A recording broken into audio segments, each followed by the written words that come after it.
Hi, this is Heather from Stamps Paper Love, and during the month of June I'll be participating in the Best of 30 Days of Sketches with Christy's Beautiful Life and several other fabulous scrapbookers. Be sure to check out the link to the playlist below so that you can see all the creations this month. And we're starting off the month of June with a Christmas layout. So the sketch called for one strip of photos. I went with two because I had 6 photos and it just really wasn't going to fit on the page in one strip. So I'm just marking off right now where the photo strips are going to be. Then I'm adding some circles to the design, and I kind of reverse the position of the circles a little bit to work more with the vision that I had for the photo strips and the clusters that I wanted to create. So I start with the dotted circles. They just get stamped on the layout. And I'm going to erase my little marks I made and add those photo strips back on. And the photos are of my daughter, who got a Baby Cakes cupcake maker for Christmas one year. And this was the first opportunity she had to create some cupcakes. And I think she actually did the cupcakes on Christmas Day, so she got right into it as the day went on, and the photos just show that process. So there's the little cupcake maker. She's adding the batter into the little spots. The cupcakes as they came out of the cupcake maker, and then she's adding some frosting and sprinkles. And it just was kind of a fun little thing for her. Here I have stamped a ton of circular elements. I don't end up using anywhere close to all of these, but I will have them for probably all eternity to add to projects as I get started. I knew that I wanted to add some kind of cupcake embellishment, and I had these cupcake stickers that are Valentine's themed that I had gotten to use for Valentine cards or whatever, and that didn't really quite work with the colors and the theme that I wanted here, so I deconstructed them a little bit, took off the top part and traced it so that I could cut out a new cupcake top. And you can see the one that I did off camera that has the little sprinkles on it. I used some little beads that I have had for years and years and years, just waiting for the perfect project. So here we are. And I cut out the cardstock, just plain white cardstock. And after I cut out the little cupcake frosting tops, I'm going to go ahead and glue on those beads to make it look like the sprinkles that she put on her cupcakes that she made with her little cupcake maker. So I'm just kind of checking to see that they fit on there the way that I want them to. And then I'm going to put down some Nuvo Deluxe adhesive, which is definitely the best liquid adhesive that I've ever used for anything for a number of reasons. Everything seems to stick to it really well. And in this case, a lot of that glue would be visible because I'm just putting these beads down. But it dries clear, and unless you're like really putting your face right up next to the cupcake on the layout, you can't even notice that the glue is there, which is really nice. And so here I've got these long little beads, and then I'm going to add on some round beads as well to give it a little bit more variation. The colors are slightly different on the two beads too, so that adds a nice variation to the little embellishment. And I've got my little handy dandy pokey tool to help move those beads around, and then I just go ahead and glue the tops of the cupcake to the metallic little wrapper. And again, this glue is so good, I don't even really worry about it. It's going to stick. I put it directly, on the page and start moving them around. As long as you're not really fussing with it too much, those beads are going to stay in place and dry quite nicely. So my plan was to put one cupcake in each of the circle clusters. So here's where I kind of start building those clusters a little bit. And there's some foam on these cupcakes, so that gives it a little dimension too, which is always nice. And so I just start placing them down and moving things around. I'm going to add some more circles. I start bringing in some of those stamped circles to add to the layout. And my goal was to really just make sure that the colors were distributed nicely. So I'm using the green and the red, and there's a blue and a pink, and I'm just wanting to put one color of one type of circle in every little cluster. And so here I'm kind of fussing with this one. The title is going to go there. I fussed with the title quite a bit and switched out colors. I started with just the red and the blue, and then I decided I wanted to have the green in there as well. So, it's just kind of a long process of fussing around with it to see what looks best. So I finally decide how I'm going to make the title, and then I'm just adding the little circles around before I glue the title down to make sure that it's the way that I want it to be. And I used a mix of the liquid glue and just regular tape runner type adhesive with the circles, because if it was just paper, then the tape runner adhesive held it pretty well. But if I added the cupcake onto it, I felt like it needed a little bit stronger adhesive. And then I'm going to go through here and add those chipboard letters. They originally were stickers, but they have been floating around here in my stash for so long that there was zero adhesive on those. And I ordinarily would stick adhesive on them anyway. The chipboard pieces tend to need that little extra glue to get it to stick on the page. So the title is just going to be Baby Cakes, and it does take quite a while, to get those all glued in place. I think I deleted out the part here where I glued the word cakes on there, at least some of it. I don't know where the E went, but hopefully I've got it under control here. Oh, it's in my hand. Makes sense. All right, and it's just a matter of, after the title is down, of then playing with those clusters and making them the way that I want them to be. And that pink Merry Christmas in that cluster is not going to make the cut in that area. I end up taking that off, and I put a Merry Christmas on the bottom left cluster in blue, and this little circle says Santa was here. And those all came from, I believe, Close to My Heart stamp sets that I've had for quite a while. And so there's just a variety of stamps that I pulled out and stamped to get a little bit more of a Christmas theme. So now I'm playing with some other chipboard embellishments that I have. The red swirly Christmas tree is going to stay in that general area. The pink Merry Christmas is going to move all the way around the layout. And then I think I'm going to discard it and decide to use a blue one instead. And the Merry Christmas, I did punch out a lot of these with punches, and you can see the Merry Christmas on the right side of the screen. I didn't space them out enough so that I could cut around them properly, circular wise.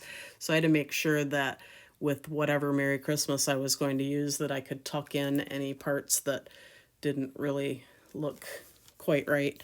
And I don't know. So here's where I toss the pink one and then bring in a blue one that also has a little funky edge, straight edge to it. So I'm going to tuck that up under the photo strips and just continue to build on to the layout. So we'll see how that works. And there we go. It's still a little weird around the edge because I had to hand cut those. I didn't have any dies or punches that were that size. So I love the punches and dies, but sometimes you have to still resort to hand cutting, which doesn't always look the greatest. I did ink and distress the edges a little bit just to kind of offset that irregularity, but it is what it is. So that little circle piece says holiday wishes come true. I'm not really even certain if she asked for one of those or if just at the time I decided it would be something that she would really like because she was kind of into that kind of thing. The circle up at the top says Happy Christmas to all and to all a good night. And I'm just going to, again, go through the pile of circles and add add a bunch of them in layers, and then I will come in. I really wanted to use that circle that I just put down because it kind of looked like the edge, of a cupcake liner, but I never ended up using one of them, so I punched a ton of them thinking, oh, these would be great to use, and then didn't wind up using them at all. But that's okay. They will make it onto another project someday, most likely anyway. So here again, just making that cluster with the cupcake, and once I get the circles all figured out, then I'm going to go to my stickers. Oh, there's that cupcake liner one again. It's not going to make it. It's not going to work. I think part of it was that I had those green circle dot circles, and when you add more green with green, it just wasn't going to work. There, I tried blue one. That's not working for me. I probably should have just gone with one. So that's pretty much how the top cluster is going to end up circle-wise. I think they're all pretty much the way they're going to end up at this point.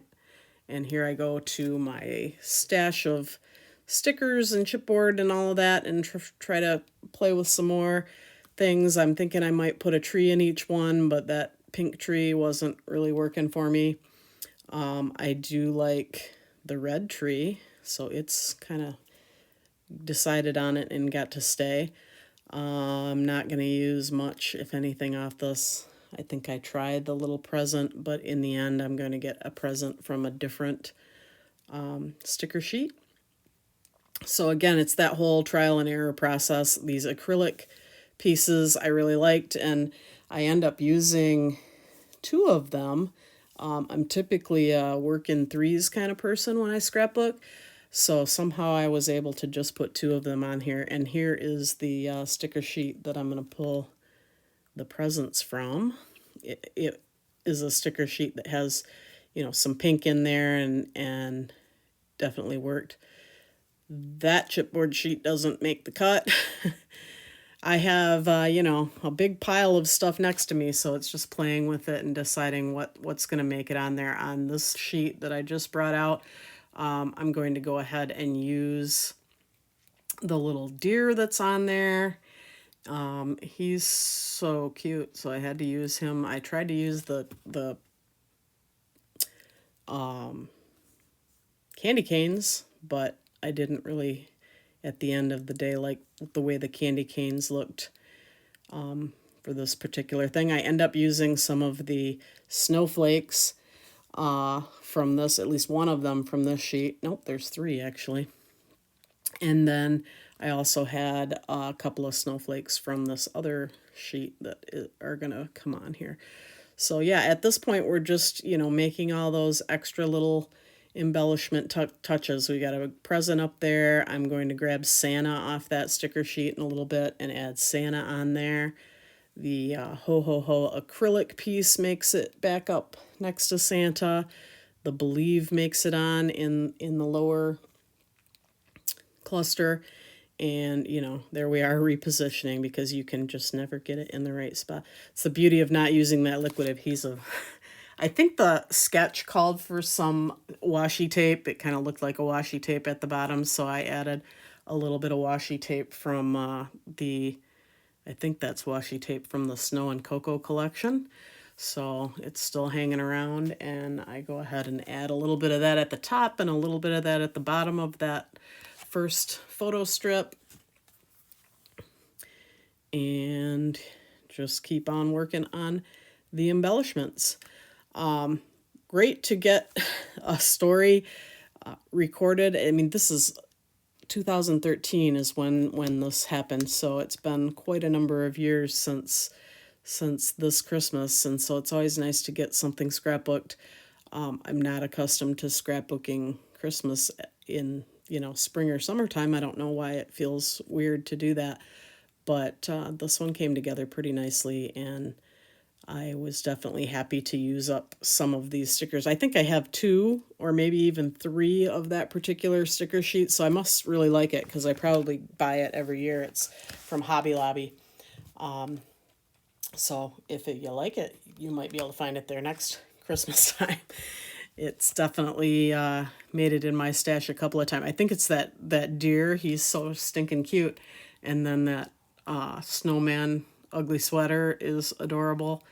And it just catches my eye every time. So now I'm adding on some more snowflakes, and I put that pink snowflake on the circle that I just took it off. I decided to go with another blue one there, but I am going to add the pink snowflakes on as well in a little bit. So not that particular one, but I have some pink snowflakes that are kind of puffy and glittery a little bit, and then that's what I end up adding on. And as I am finishing up the layout, I'm just looking, I don't usually do layouts that have a white background like this. So as I'm working through this, I'm just thinking to myself, you know, this background is so white. It's just so white. So I don't do this on camera, but when you get to the still shots at the end, you will see that I did add some green splatters just using some ink that I have in my collection. So it's definitely difficult for me to use a white background. I almost always use either a solid color or pattern paper or something like that. So this was a challenge to use the white paper. And I do end up adding a little candy cane on here. And then I think I add on the pink snowflakes. And I don't know, I just keep adding stuff until it seems like it's the right time to stop adding stuff, which is soon. Soon. The clusters are starting to get pretty complete as far as I'm concerned at this point. So I add a couple more snowflakes, and then we're going to move on to adding some edging around the edge of the layout, some inking around the edge of the layout. That's what's coming up next. And I just do a stamp pad direct to the paper and ink all the way around. This was my first try at helping to give a little color to that stark white background. But at the end of the day, it's just not quite enough. So then next I'm going to add some journaling lines with my T-square ruler. Must be looking for my pen at this point. There we go. So I add on the journaling lines, and just to add a quick little blurb, it's going to say Megan got a Baby Cakes cupcake maker. It also makes mini donuts and cake pops. This was her first batch of cupcakes, and they were cute and delicious. And then I think the only other thing I end up doing, and I don't know if this is on video, I don't think it is, I took a date stamp and added on the date a little bit underneath that journaling. So you will see that in the still shots at the end. Thank you so much for watching, and please like and subscribe if you are so inclined, and I will see you for the next video. Thank you so much.